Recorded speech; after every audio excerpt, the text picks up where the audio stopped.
I welcome you all tonight to our first quarterly meeting for the National Sangha, the DTO. Um, we are now, in the past 2 years, 2.5 years or so, because of the pandemic, we were having monthly meetings, and they were extremely fruitful and nourishing and supportive of all of us. And I'm especially grateful for all the love and compassion and support that we were able to share through this media or medium.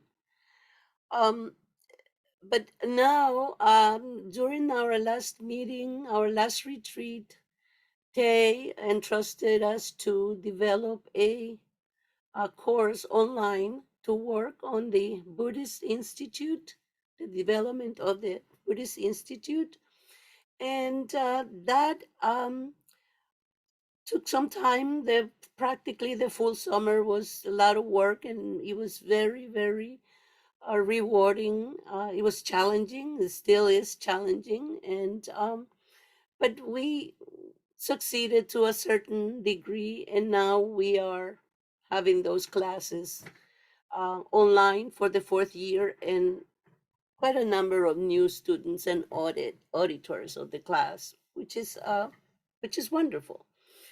And so, because those classes are every other Saturday or 2 times a month, we felt that having monthly meetings of a national sangha would be overbearing for the students, for the mentors, for everyone that wants to participate in everything possible that we can offer.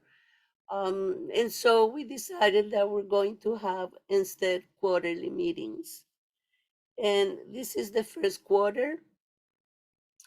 And we also decided that, um, as in the past, we had themes for the whole year that we try to keep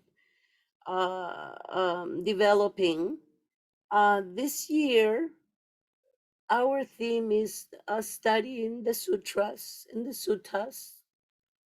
And so we are starting today with one sutta from the Pali Canon, and we will continue with the sutta from the Mahayana tradition. And I would be so happy, and we will all be grateful if someone volunteers to present us a Tibetan or a Vajrayana sutta that we can discuss for the third quarter, and so another sutta for the fourth quarter. But that will come. We will send announcements and requests um, for um, for your support. So today, um, I would like to try, and I beg your patience with me as I try my best to deliver um, humble talk on the Mahaparinibbana Sutta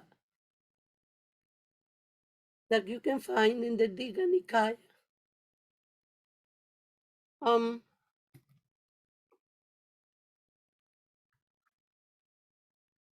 Before we start the work on the sutta, I'd like to just give a little um, background as to the environment where the Buddha uh, taught throughout his life. The Buddha was, and what was the political and governance style or forms of government during his life. Um, so the Buddha, during his time, there were kingdoms Magadha and Kasala were kingdoms. And then there were the Kashyas and the Vajis, who were more what we would call now democracies. They were governed by a council that met regularly, and decisions were made uh, in harmony, in discussion based on consensus. And they had an elected sort of governor or mm, prime minister, president, whatever head of state. And so um, they were the kingdoms or the kings of the kingdoms of Kasala and Magadha were rather, as many times kings go, they were power hungry. They were um, they desired. They were at war. Both Magadha and Kosala had, skirmishes. They had wars, trying to conquer one another and trying to maintain supremacy or gain supremacy in the area. And those are the four different territories where the Buddha um, spent his life teaching. And it shows that in spite of the power of the kings, their status and their sense of omnipresence, um, they had great respect for the Buddha.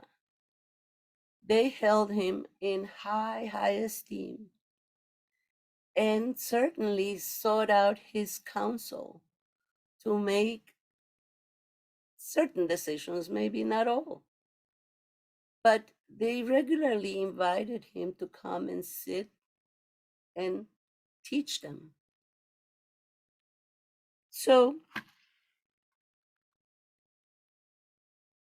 when then we come to the Digha Nikaya that presents us with Sutta number 16, the Mahaparinirvana Sutta, which is also called the Great Passing of the Buddha, or the last days of the Buddha, in the Digha Nikaya. And in it, it opens up. This is just a little background also on this particular sutta. It's the longest sutta in the Tipitaka, and is divided in the Digha Nikaya, is divided into 6 sections or 6 recitations that alone, that together they compile 47 pages of stories or say chronicles of the life of the last days of the Buddha. And so why is it so long? Why so many sections to it? And it seems to me that based on the readings, I mean, this sutta is filled. This is very impassionate with in the narrative, explaining or telling us who the Buddha was as a person. This in this sutta, for the first time, I felt that I saw the Buddha not just as a teacher, as when you go to a classroom and you see the teacher, but you know nothing about the teacher, and the teacher goes, and you might remember the teaching, and maybe you'll remember the teacher, but you really don't know anything about the teacher. And with the Buddha, you knew that the Buddha had this powers, this sensitivity, this wisdom, this energy that he shared, but his persona did not come through the way it does in this sutta, the Parinirvana Sutta. Um, Here we see that the Buddha, in his embracing his, or to me, what seems to be he's embracing his humanness, his humanity, his flesh and bones. He's experiencing pain, and he's experiencing, seems to me, despair or anguish. He's experiencing the,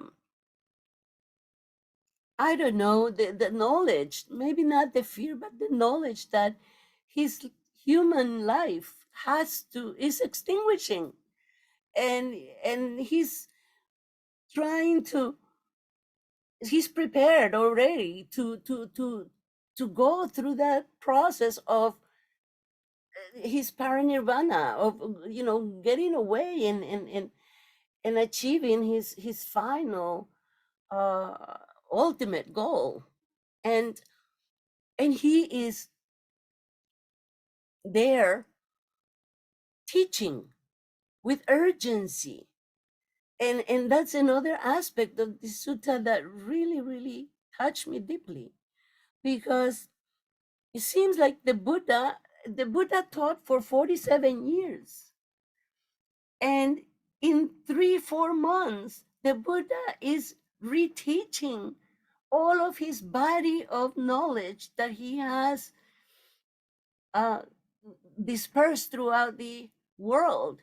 He wants to ensure that his disciples, that his sangha, that the this beautiful community that he built continues, that is secure in, not in power, but in the power of knowledge, and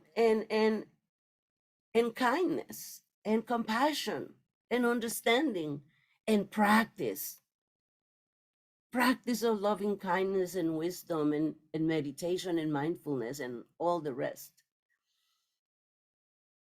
And he does this with such sense of urgency.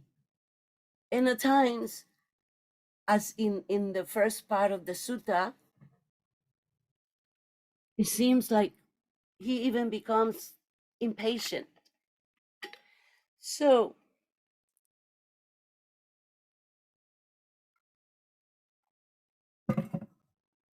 he's also funny in some parts of it. um there were several parts that made me just laugh lightly or smile or feel very lighthearted. And there were parts in which I felt deep compassion for the Buddha, his processes, his desire to make sure that his legacy will have a future securely placed in the history of his country or the world. So,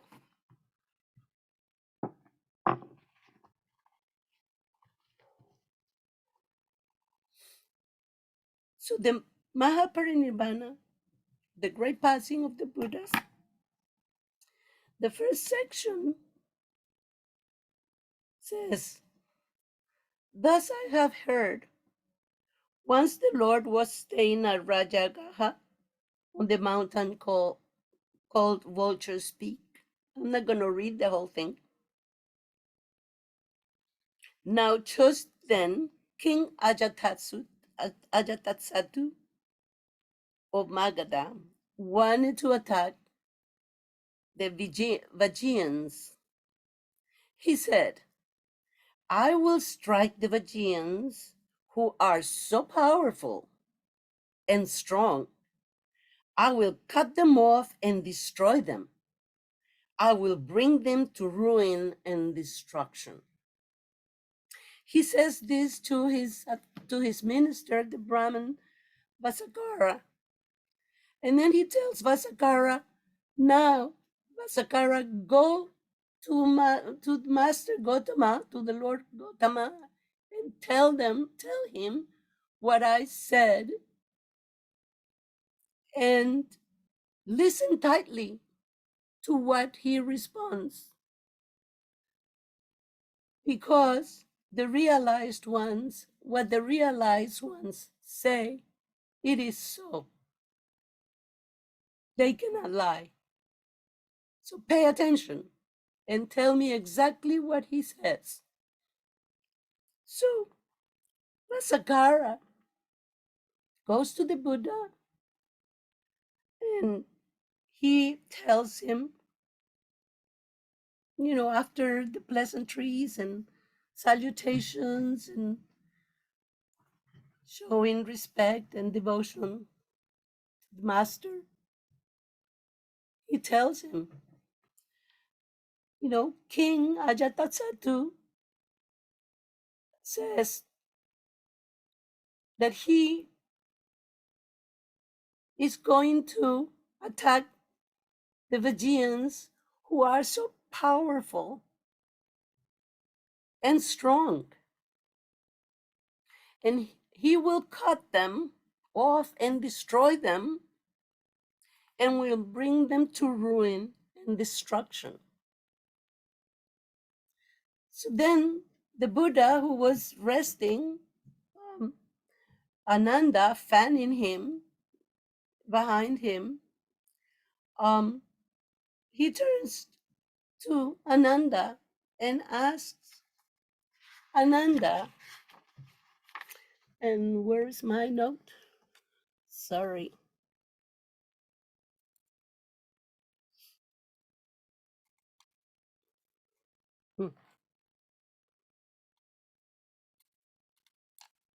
Okay.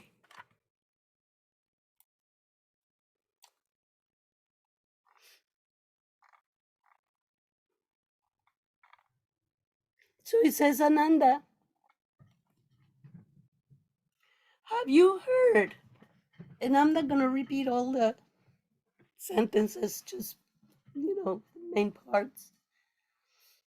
Ananda, have you heard that the Vajians hold regular and frequent assemblies? Yes. Do they meet in harmony, break up in harmony, and carry on their business in harmony? Yes.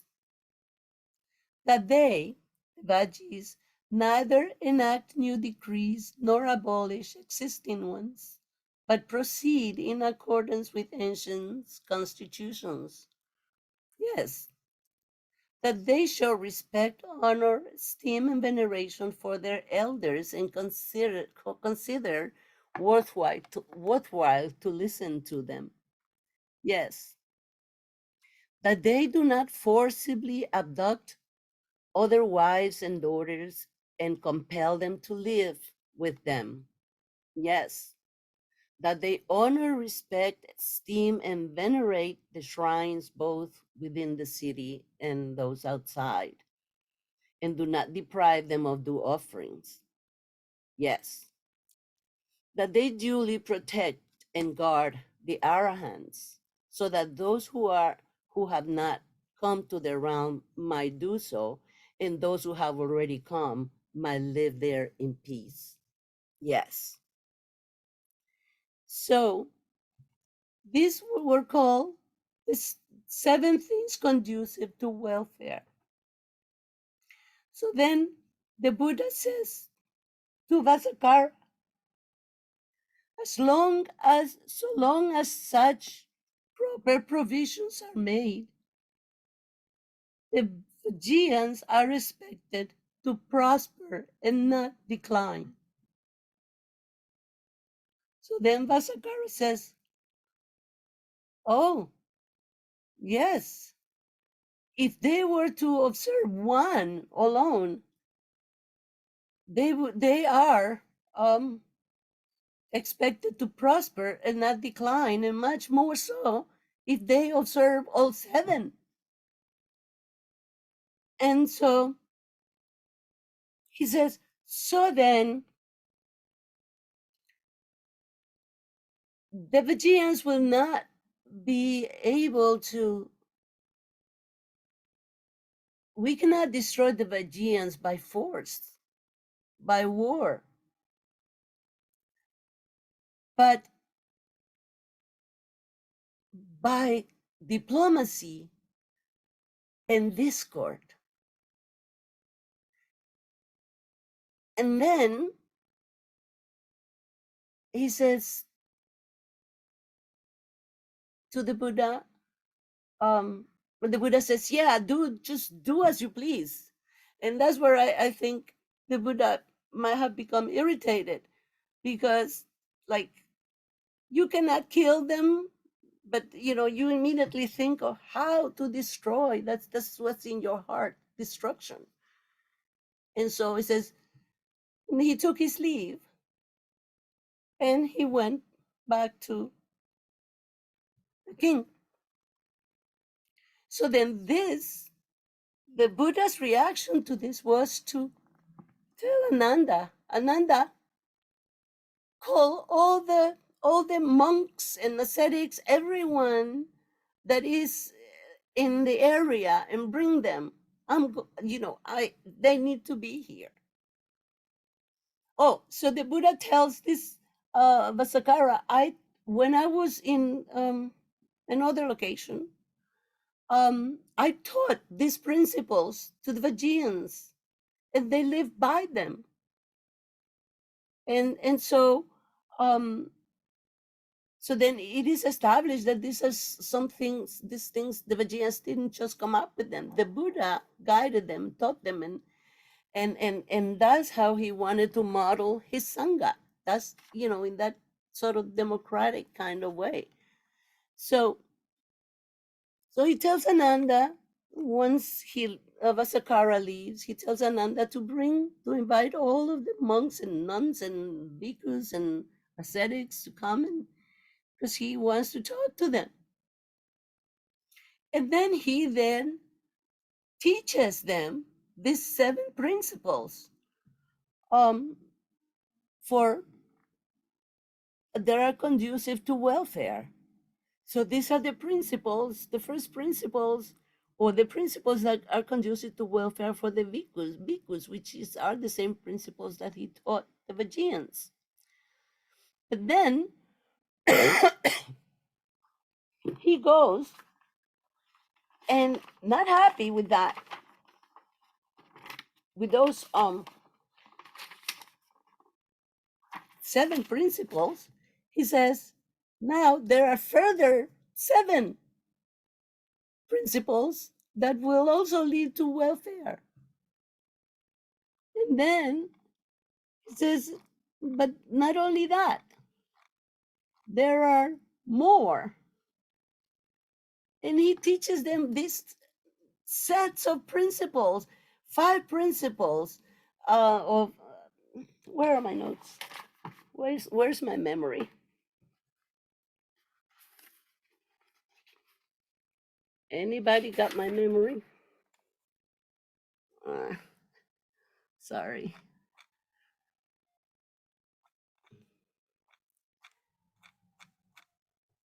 So anyway, so he presents another 7 principles, another 8 principles, another 6 elements, and so so many lists.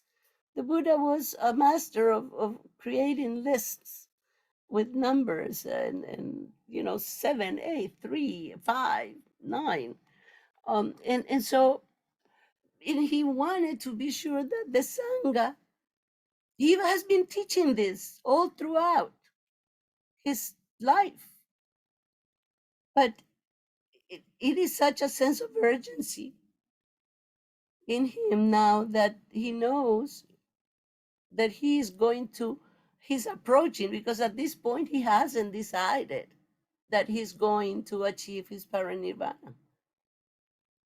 But I guess he's egging that way. He's like, I need to go. I need to be sure that everybody's going to be fine and that they know the teachings and that they, and so he makes every effort to teach. And so after he teaches them all those principles and elements, um, I wish I could find them so that, mm, okay, so yeah, principles that prevent decline, and then principles that prevent that are conducive to welfare. 7 principles, and then further 7 principles, and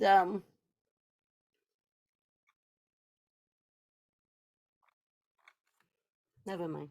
So anyway, um, the he wants to be sure that there is um, that they know the benefits of ethical conduct, that there is um, it's a way of building a citadel for themselves. So after he taught this to the bhikkhus, he goes on to teach in other parts. And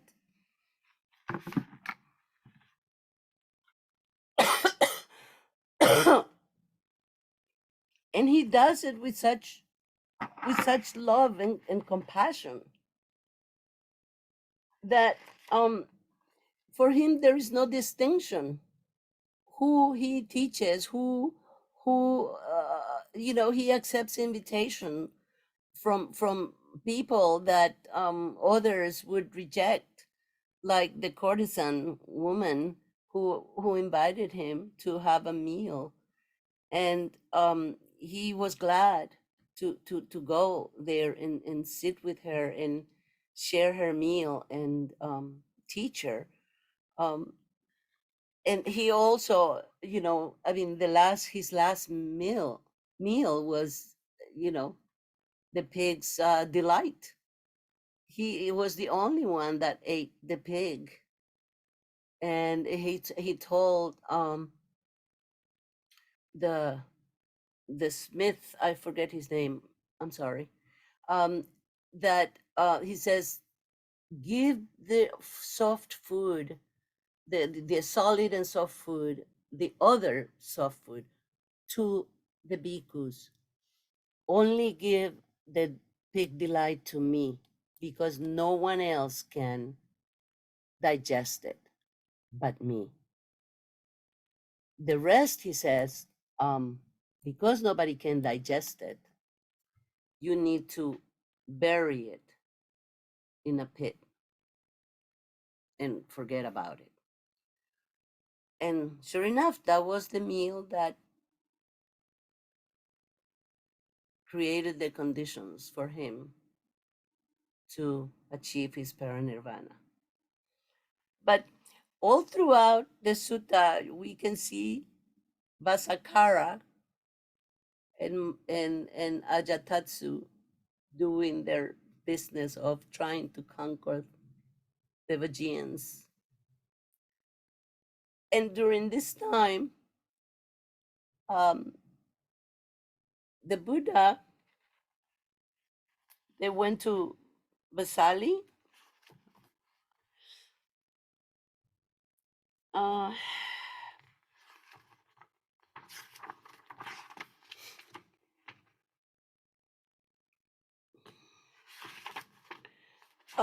he went to they went to, I think it was Vesali, and he um if anybody knows the exact name of the city and you think that's important, please let me know and tell it. I'm sorry. So he saw that they were building a fortress to, no, he didn't see. They were building, Vasakara was building a fortress to attack the Vajians. The Buddha was resting, and he was able to see, he tells Ananda. He wakes up early, before dawn, or very early at dawn, and he says, what is going on? Who is building a fortress? And Ananda says, oh, Vasakara and another Brahmin are building this fortress to attack or to protect against the Vajians, says. So, and that's when he predicted that this going to be this new city, um, in that location that's going to be very important in the history of of uh, of that area, Nepal or India. And so, um, he tells Ananda, I have seen with my divine eye the thousands and thousands and thousands of devas that have occupied that city. And I've seen them, that the devas of higher stature, they have taken up the dwellings of the kings, or the higher statured people, and the median stature devas have taken the the dwellings of the medium status people. And so, and he says, and here is where this city will be built. And but this city, he said, will suffer three. He predicts that the city will suffer three. Sorry, suffered three calamities: one by fire, one by water, and one by dissension. And this takes us back, and this is in a section further, much further down, um, where he tells Ananda about this city that will fall by dissension, but will have these calamities. And it occurred to me that sure, it is built on dissension, because that was the intention of Vasakara in the first section, when he says, oh, so we will destroy the Vajians by diplomacy and discord amongst them. So he created division, and of course dissension, and yeah, the Vajians were eventually destroyed by Magadha, by Ajatatsatu, and this other city was built, but the Buddha predicted that it will be destroyed by fire, and then by water, and then by dissension, because that's the root. That's the root of its foundation, dissension. So, um,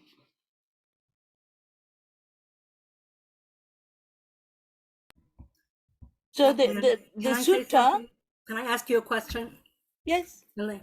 Um, yes, uh, this all of these sections, over and over and over, wherever he went, he gave the same Dharma talk. over Yes. and over and over. And that, such as ethics, such as immersion, such as Right. wisdom, and Right. so forth and so on. Could you talk about that a little bit? It was like wherever he was, over and over and over. Right. But this the such as ethics, such as wisdom, that So it's he taught that to the bhikkhus. He didn't teach that to the people. The people that he went. I mean, the like the householders. Let's say. yeah, he did. You did okay. Yeah, So anyway, everywhere he went. yeah, he did.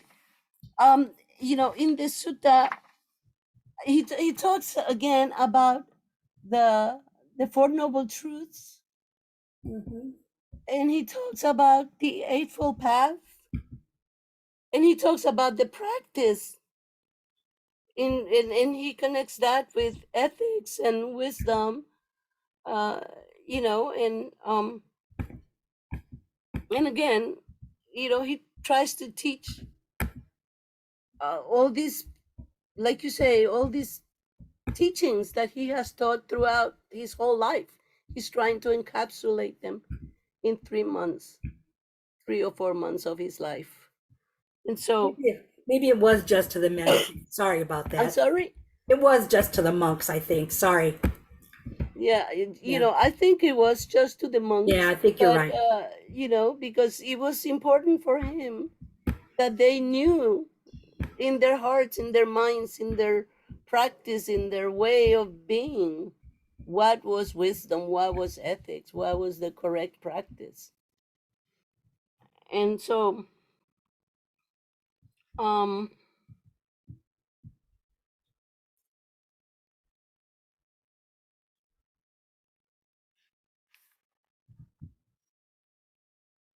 so then, um before I continue rambling away, uh, does anyone have any comments or any questions, any contributions to share?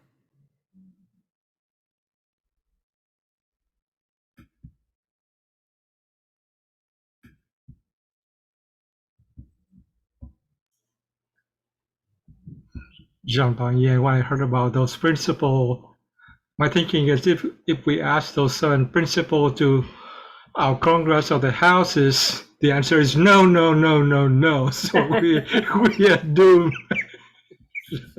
Yes, yes, Yeah. yes. And I thought that was very interesting.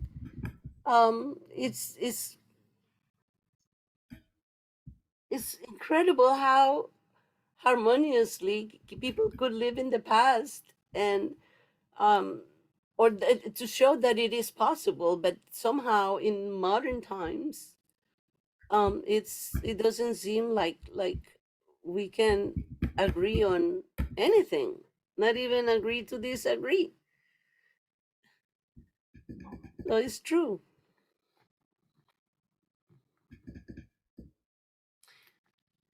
So there is a part in which the Buddha really, really touched me.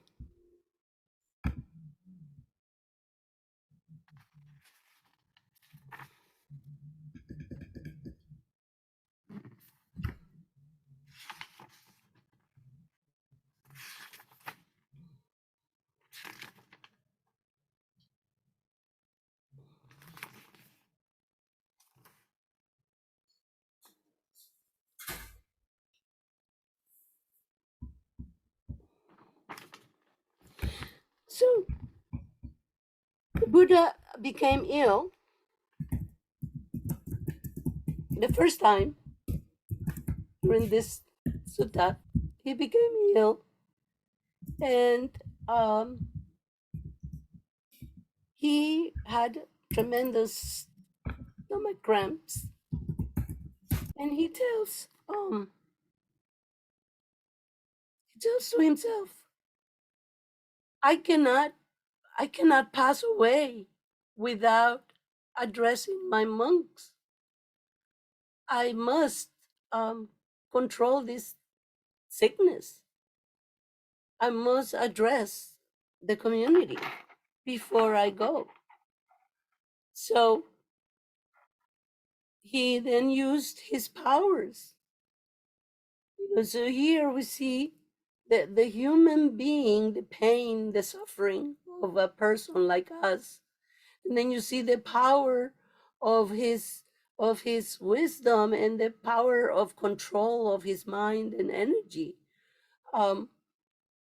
That he is able to control the disease and eventually get rid of it, so that he can continue to teach his disciples. Then Ananda comes and says, Lord, why don't you? I was worried. I have been drunken. I mean, I cannot even stand straight, out of worry, because what are we going to do when you leave? You haven't appointed anyone to succeed you. And he said, why should I do that? You be the refuge upon yourselves. Be your own refuge. Be the Dharma, the Sangha, and the Buddha, your conviction, your faith in the Sangha, your faith in the Buddha, your faith in the Dharma is what should be your refuge. Why should I appoint anyone? I will not do that. And he says, well, then Ananda says something like, I wish you would stay another century, or at least, till the end of the century. And at this point, the Buddha tells Ananda, the big hint is like a big, wide brush hint. He says, I told you in this location, that other location. And he points to all the locations where he told Ananda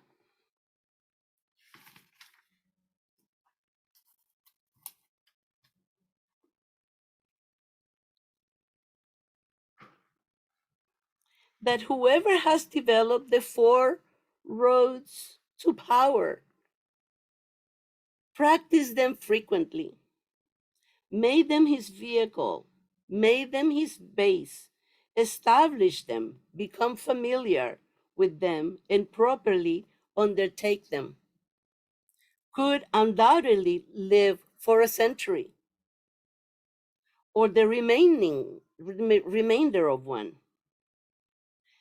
The Tathagata has developed these powers, properly undertaken them, and he could, Ananda, undoubtedly live for a century or the remainder of one. This is a hint that he's giving Ananda. Like, I could do it. I could stay for a century because I have these powers. I have mastered these 4 powers. And I have the ability, the capacity, the skills, the desire to do it. And Ananda just hang his head and doesn't say anything,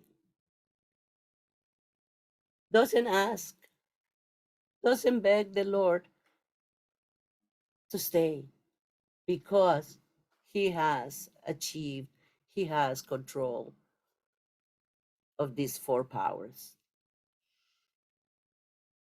So the Buddha just goes, okay, whatever.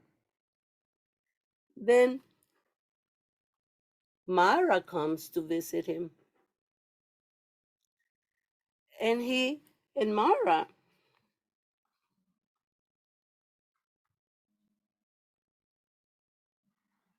is, like tempting him or pushing him or challenging him. Now is the time for the Blessed One's final nirvana. Now is the time for the Blessed Lord's final nirvana. Because the Blessed One has said, evil one. So here,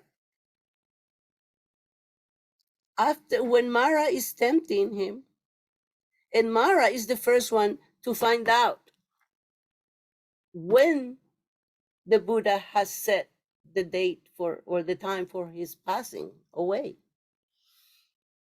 by tempting him. So he said, Mara, he had, and then later on in the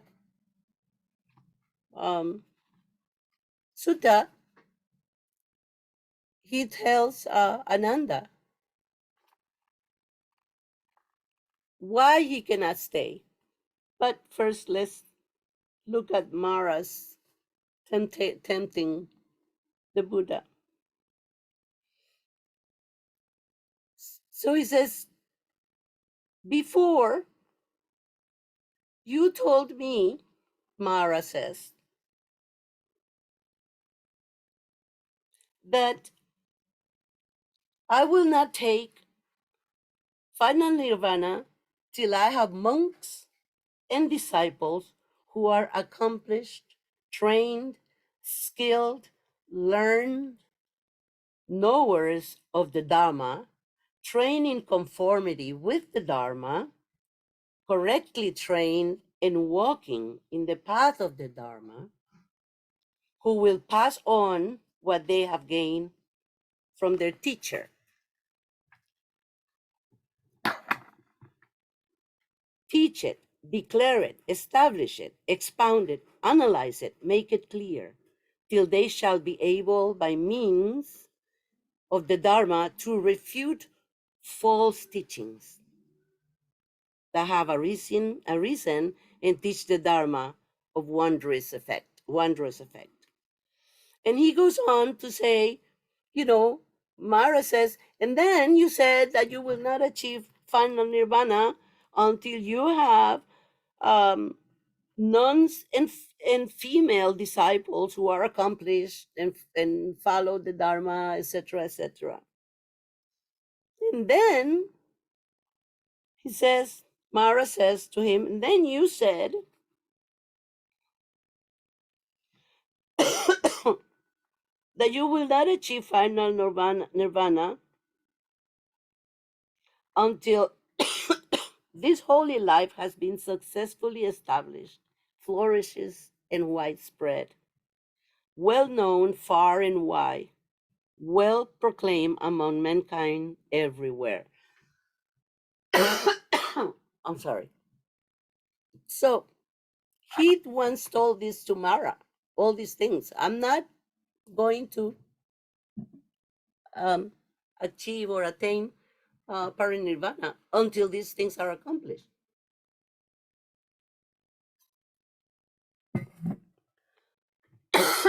So at this time, Mara says, so now all of this is accomplished. All of this is done. So, in other words, what are you waiting for? And then the Buddha responds, oh, don't worry.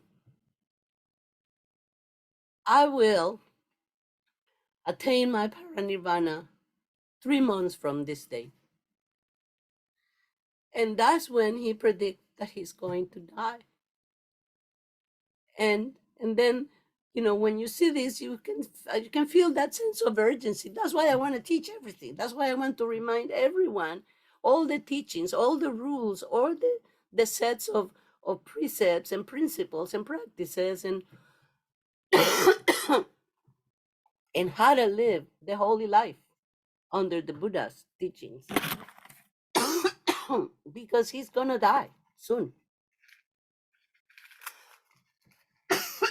Oh my God, sorry. So then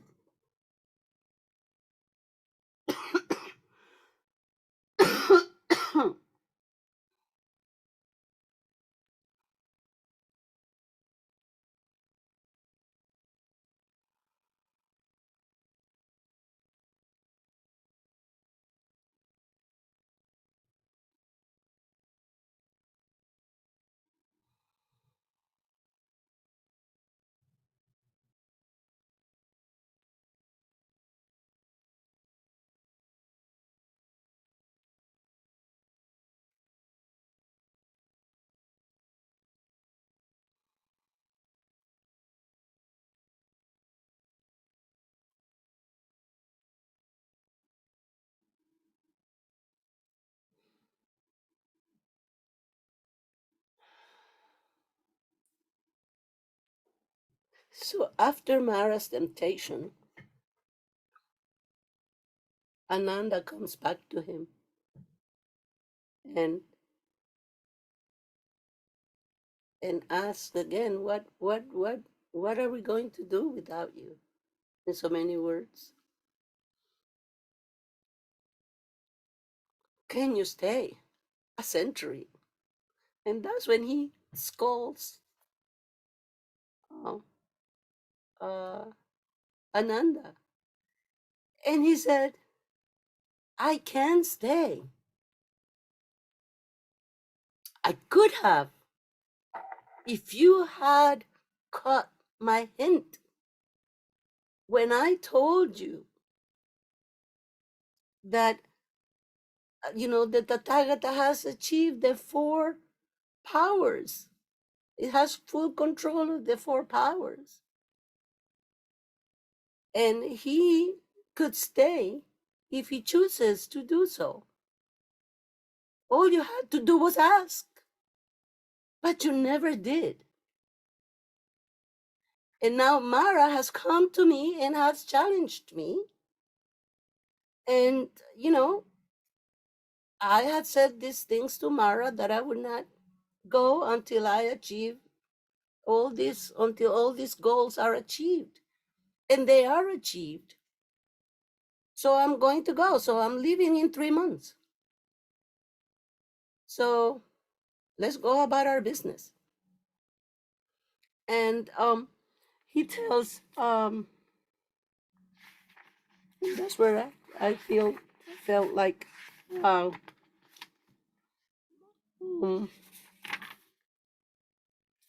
He tells Ananda, I am now old. Ananda, I am now old, worn out.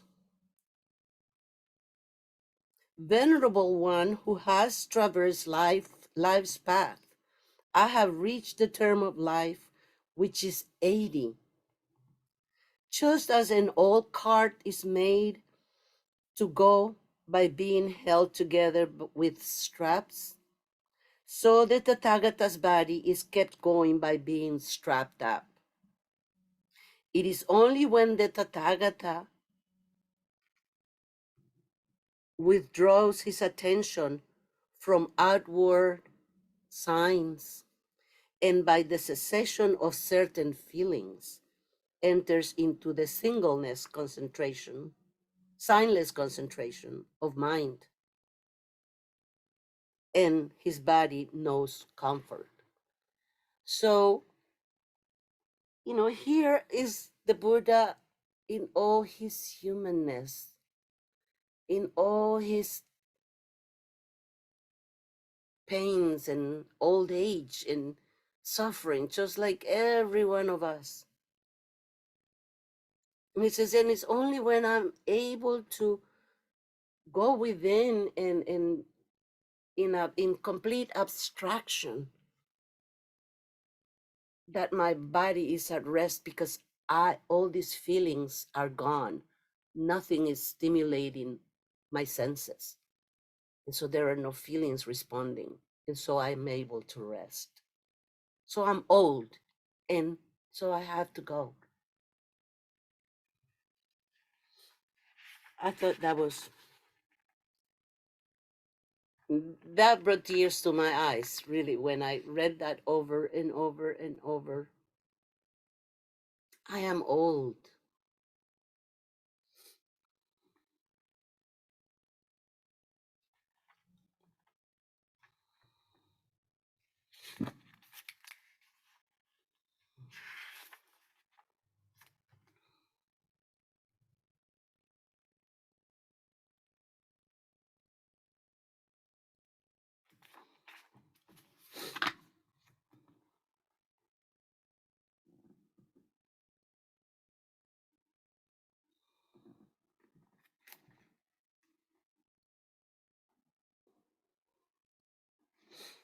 So he went to the gable hall in the great forest. He told Ananda, go gather all the monks Tell him to come here. Now is the time for the Lord to do as he wishes.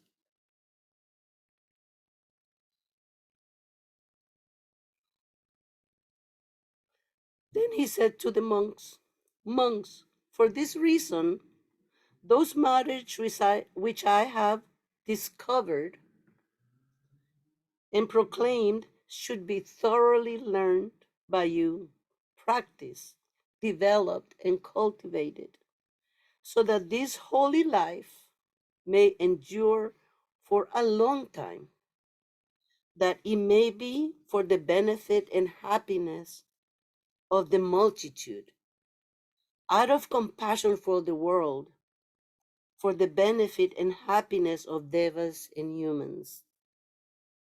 And what are those matters? There are the four foundations of mindfulness, the four right efforts, the four roads to power, the five spiritual faculties, the five mental powers, the seven factors of enlightenment, the Noble Eightfold Path.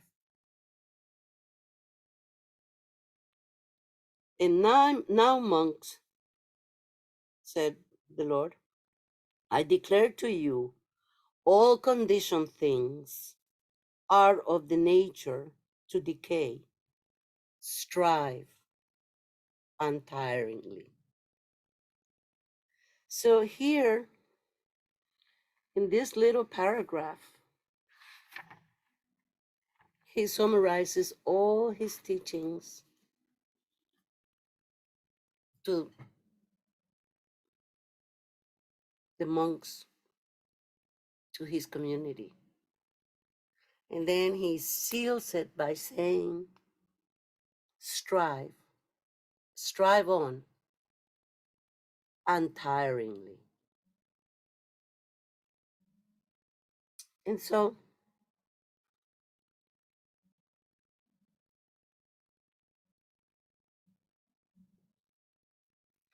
he says, ripe I am in years, my lifespan is determined. Now I go from you, having made myself my refuge. Monks, be untiring, mindful, disciplined, guarding your minds with well collected thought. He who tireless keeps to law and discipline, leaving birth behind, will put an end to woe.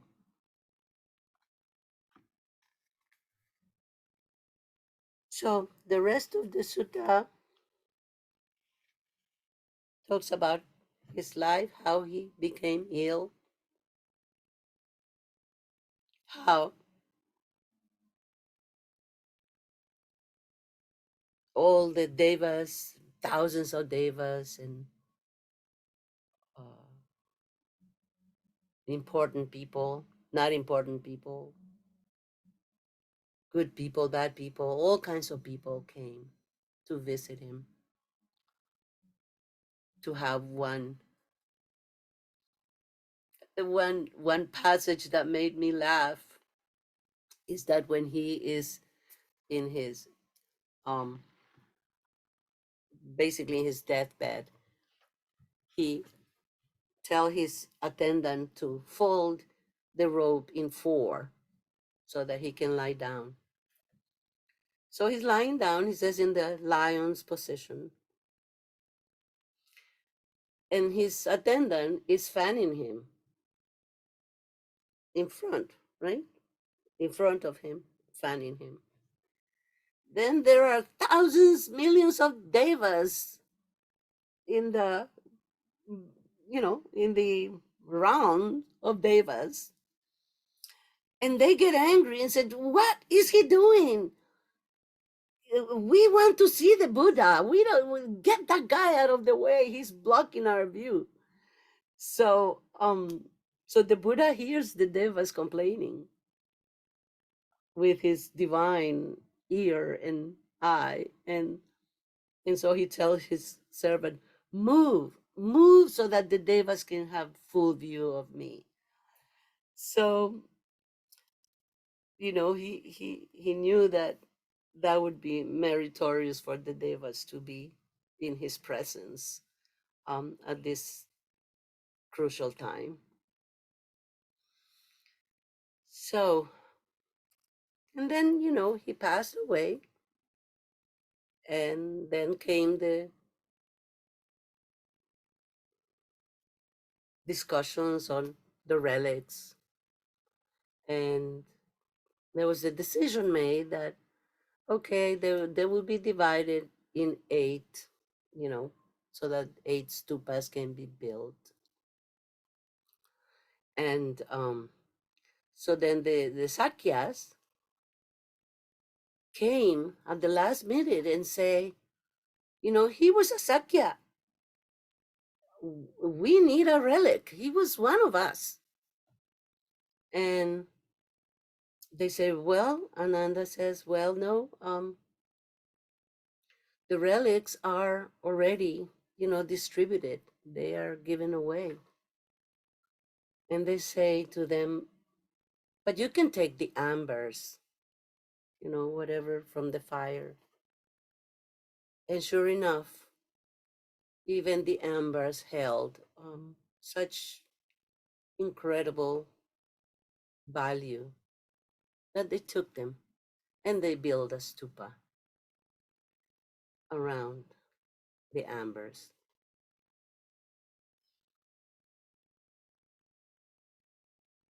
So I could go on and on and on because I keep forgetting and remembering. This sutta is like a dance because it takes you back and forth because you can see Vasakara. Vasakara is all throughout, even during that time after the passing. He's like, so who's going to be your leader? Who's going to be your refuge now? And then Ananda says, the Dharma is our refuge. We don't need anything else. I thought that was powerful. And so thank you very much for listening.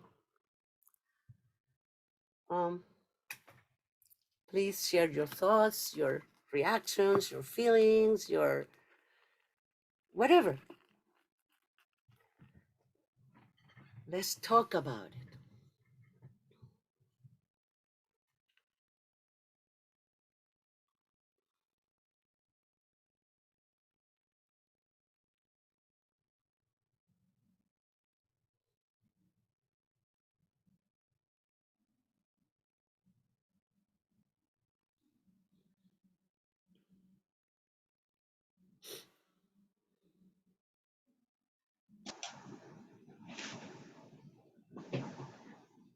Jeff bowing in.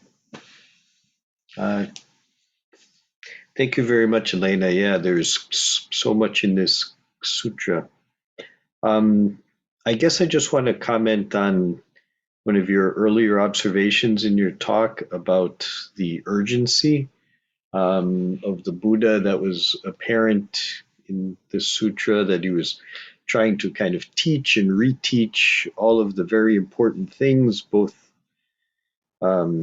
lessons of the Dharma to work towards enlightenment, but also lessons on basically how to live, how to get along as a sangha, how communities should get along to grow and not decline. And it made me think of Thich Nhat Hanh in the last decade of his life. So before his big stroke, I had seen him several times from 1997 till about 2013. And he was always one to give a long Dharma talk, and I always had the feeling he was trying to get it all in. And I think towards the end, before his stroke, obviously, I remember being at Blue Cliff Monastery, and he just, just kept going with so many gems, and it was getting to be lunchtime, and the brothers and sisters are starting to get restless, and so he just kind of ended and said, "Well, I think we need to end. I'm told lunch is ready."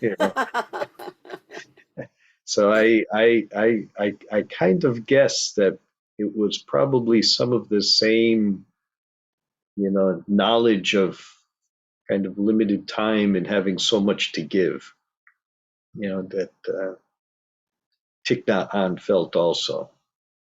And so I think it's just a measure of, or an indication of how much of a bodhisattva he was, that he would do that. Because he was in his 80s, he was quite old as well. And I wonder, I just speculate, I wonder if, as bad as his stroke was and as unfortunate and perhaps unpleasant to be trapped and not be able to speak, it also gave him a chance to rest. Um, to rest and have people kind of take care of him, and he could just be mindful and enjoy the presence of the monastics and other people and the nature around him. Um, so to me, there's a lot of parallels in kind of what you shared and what's in the sutra, and kind of the last the last years of Thich Nhat Hanh's life. So thank you. Thank you, Jeff.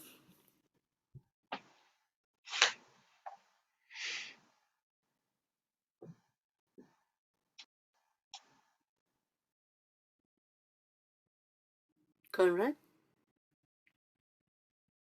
did you want to say something? I was just honoring Jeff's words and your words, and thank you, Elena. But I guess since you called me, yeah, I was thinking when you were mentioning the relics that I'm here in Changzhou, and about an hour away from here is the province of Nanjing, and apparently some of the Buddha's relics are there in one of the temples. And so I hope to visit Nanjing before I come back to the States and get to see the relics. And I believe it was also, I don't know if it's the same temple, but Tang Hoi, the first Vietnamese Zen master, was an abbot at one of these temples, as I understand. So if I find out anything, I'll be happy and excited to share it with the Sangha. But thank you for your beautiful wisdom today, dear Elena. Conrad, Thank you, Conrad.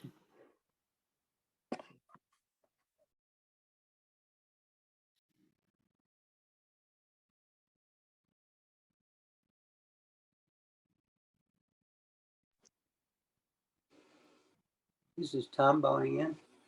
Thank you, Elena. Yeah, I didn't finish the sutra. I started reading it yesterday, and then about 3 o'clock this morning, I was up doing something, so I was reading it again. So I got about halfway through, and I definitely felt that the Buddha's humanness too, which is refreshing, because we're all Buddha. And I also really appreciate your passion in expressing what you felt by reading it. So thank you for your teaching. Thank you, Tom.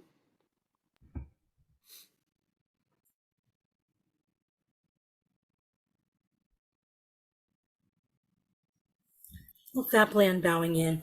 I think my favorite part of this sutra was the last part, and it was just the kindness of the man. And here he was, a human being on his deathbed, quite literally, and he was trying, he was bolstering Ananda. Now Ananda, don't worry. Yeah. You've done this, you've done that, you've been great. Now just remember to meditate, and pretty soon, you'll be enlightened, basically. And then, telling other people also all the good, 4 good things about Ananda. Just know this, all these wonderful qualities, kind of setting the stage for him to have the courage to to be able to share the Dharma after the Buddha was gone. And then the other thing was his last disciple. I really loved that. Good old Ananda, go away. The guy's dying. Don't bother him. But, and he heard him several times. And finally he said, come on now. Let the man come in. He's not going to cause any trouble. And sure enough, he let him in at the very last minute. And, the guy, he asked his question, which the Buddha says, well, never mind about that. Yeah. I'm going to teach you the Dharma. And he, in just a nutshell, right then and there, he did. And that was his last disciple. And then, next thing you know, it was his final words, and that was the end of it. So those 2 acts of kindness at the very end there were so sweet to me. I really loved that. Happily and bowing out. Yeah, thank you. Also, I think it was so kind for him to tell Ananda to exonerate the Smith Oh yeah, that from poor guy yeah, poisoned the that Buddha. gave him the pig the pig's delight. Says Right. tell him, it is, in fact, it has been meritorious. It's quite meritorious for him because he's the one that has created the conditions for me to. Yeah, that was very thoughtful, to say the least. Yeah, yeah. And he says, tell him that, he's not to be blamed and he shouldn't feel guilty about it, because he didn't do anything wrong. I'm thankful that he did this. So I thought that was very, very kind, compassionate to exonerate him.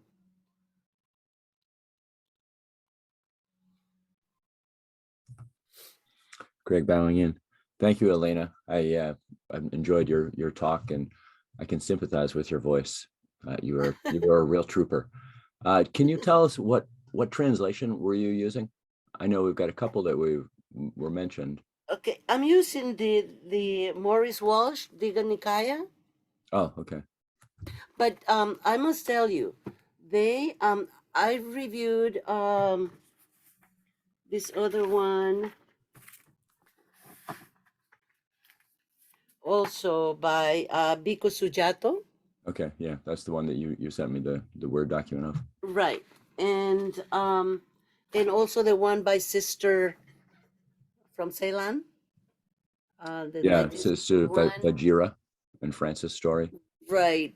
And because they have made a new translation, and a lot of what they have contracted, they have cut all the repetitions, and they have made like full paragraphs that are very confusing. So I had to constantly go back to this one and then back to Sojato and then go and say, oh, okay, no, this doesn't work. Mhm. And you know so I used all of them as as I could. Yeah. Okay. Thanks.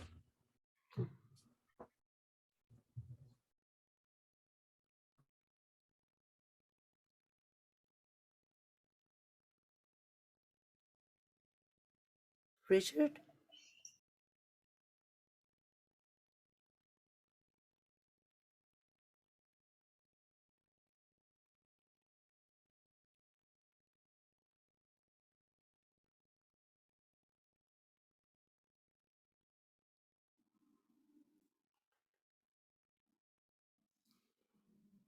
Is anyone else wanting to contribute, to participate, that hasn't?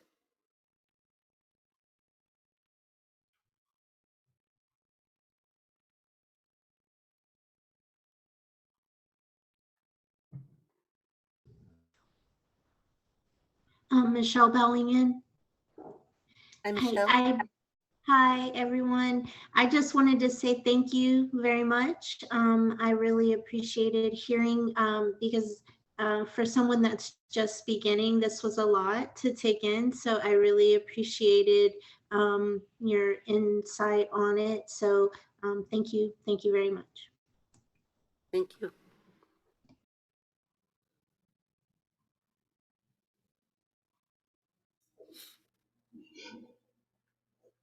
John Bang Yan. I think the first time I read this when I was a teenager, and I sit in my grandma's house on the couch, and on the counter behind the cow, I think there's a book, and that was like the last chapter in this sutta, when the Buddha about to go to Nirvana.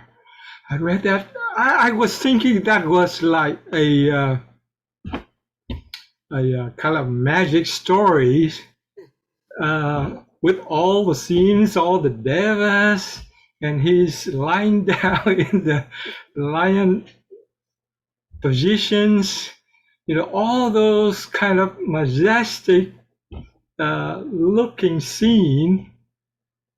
And then it makes me laugh when Ananda, when he passed away, Ananda kind of rolled to the ground and cried like a baby. Yes. Yes. And the last scene is about, when they start to put the burial ground, start the fire.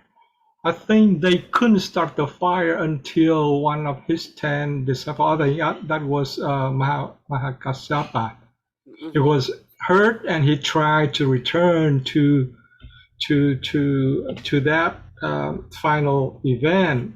But then when the time came, they said, okay, couldn't wait for him anymore. So they starting the match to put up the fire. But no matter what they are doing, they cannot start the fire until Makasapa gets back, and then they can start the fire. So that was the look for teenagers reading that last chapter. Yeah. Thank you, John. Thank you for that. There are a lot of parts in the sutta that makes you laugh. They're um, or make you smile, or it's very, very it's very emotional. It has all the different emotions. It seems to be anger and despair and pain and happiness and joy, and you know it's a beautiful sutta.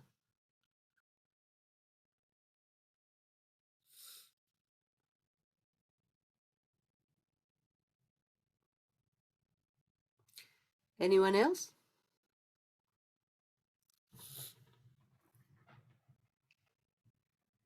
Okay, so our next quarterly meeting will be in January. It is not even quite quarterly because we had to adjust to the schedule of the classes of the Buddhist Institute, the DTO Buddhist Institute. But it's going to be four sessions, so there are 3 sessions left. Do you remember the date of the next one, Greg? Yeah, January 20th. January 20th. So you're all invited, and I hope this talk has been as delightful or as fruitful to you as it has been to me. And thank you for listening. Sylvia? Yes. Well, before I sharing the marriage, I want to say thank you very much, Elena.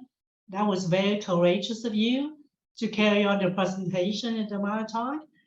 With your voice going in and out, actually, it gives me a chance to pay more attention to your presentation. So I got really a lot out of it. So I can see the pro and con of this. And like I said, you could have bail out and not carry it through. So I just want to say thank you for your commitment so we can Thank have a you. great Dharma talk today. Thank you very much. I would like to share the merit right now.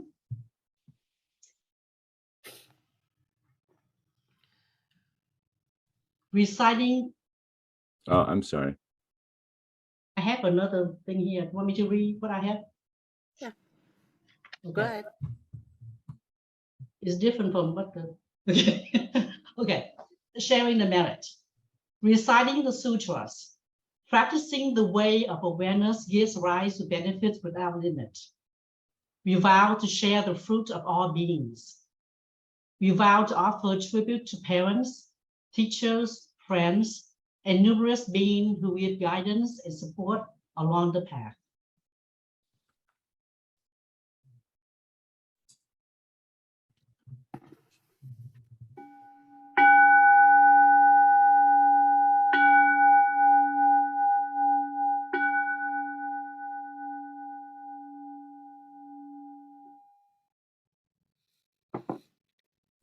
Thank you all.